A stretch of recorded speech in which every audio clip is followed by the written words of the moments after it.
بێڕێزیەکانی چەند ڕۆژی ڕابردووی سەرۆکی فەڕەنسا بە ئیسلام و پێغەمبەر درودی خوای لەسەر بێت ناڕەزایی ڕایگشتی جیهانی ئیسلامی لێکەوتۆتەوە کە هاوڵاتیانی کوردستانیش بەشێکن لێی. هاوڵاتیانی کوردستان کە زۆرینەی هەرە زۆریان موسڵمانن پێغەمبەر و پیرۆزیەکانی دیکەی ئاینەکەیان بە هێڵی سوور دەزانن، داوای هەڵوێستی مەدەنیانەش بۆ ئیدانەی هەر بێڕێزیەک دەکەن.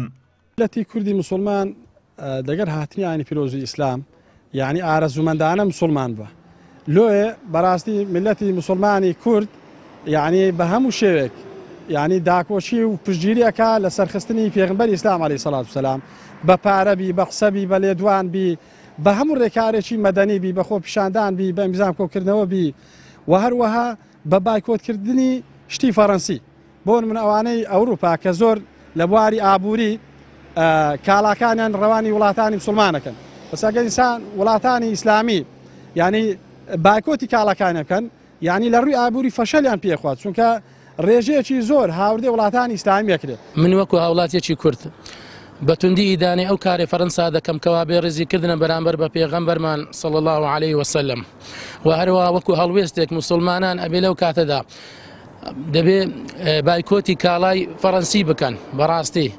بەڕاستی ئەضعف الئیمانیشە ئینسان ئەگەر بێت و قسە بە پێغەمبەری خوای صلی الله علیه وسلم بگۆترێت ئینسان بێدەنگ بی لێی و داواکارم لە موسڵمانان ئەگەر بێت و هەڵوێستیان نەبی لەسەر ئەو شتەی بەڕاستی ئەضعف الئیمانە و کە ئیمان لاوازی. بانکخوازانی ئیسلامی دووپاتی دەکەنەوە.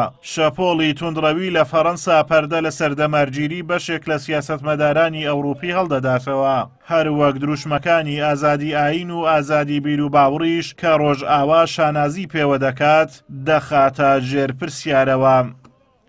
پێغەمبەری خوا عەلەیهی سەڵات وسەلام بەوەی لە شەئن و لە مەرتەبە و لە پایە و پلەی کەم نابێتەوە چونکە خوای پەروەردگار تەبارەک و تەعالا پایە و پلەی پێغەمبەری خوای بەرز کردوتەوە عەلەیهی سەڵات وسەلام و پێغەمبەری عەلەیهی سەڵات وسەلام ناوی پێغەمبەری خوای لەگەڵ ناوی خۆی داناوە لە بانگ لە قامەت و لە نوێژدا لە هەموو ئەو شوێنانەی کە جێی ڕێز و حورمەتن کە پلە و پایەبەرزی پێغەمبەر دەردەخا عەلەیهی سەڵات وسەلام. ئیمتیحانێکی خوایە لە بۆ ئیمانداران، ئیمانی ئیماندارانی پێ تاقی ئەکرێتەوە بزان چەندە ئیمانیان هەیە، بزانین مسلمانان چەندە غیرەتیان ماوە چەندە قووەتیان ماوە. ئەگینا کاروانی ئیسلام بەو شتانە ڕاناوەستەوە. پێغەمبەری صلی الله علیه وسلم خوا فەرموویەتی جەل جەلاله وەڕەفەعنا لەکە ذیکرەک. اینجا لە مانجی مەولود دەیکەن کە دەزانن مسلمانان چ گەورەیەکی ئەو بۆنەی پیشانی خەڵکی دەدەن لە خۆشەویستی پێغەمبەری صلی الله علیه وسلم.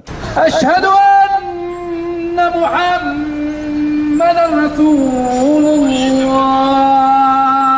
ئاینی پیرۆزی ئیسلام لە وڵاتانی ئەوروپا بەردەوام لە گەشەی فراواندایە.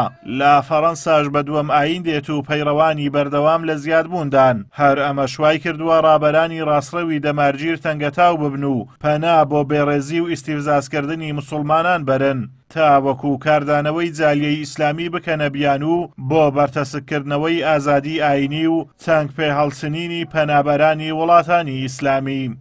هاتنی پێغەمبەری ئیسلام صلی الله علیه وسلم بووە مای ڕزگارکردنی مرۆڤایەتی لە ژێردەستەیی و کۆیلایەتی جیاواز لە ڕێسکە و ڕێبازەکانی تر کەوا بەردەوام مرۆڤەکان دەچەوسێننەوە تا دنیاش ماوە پەیڕەوانی ڕێبازی ئیسلام لە زیادبوون و بەردەوامبووندان.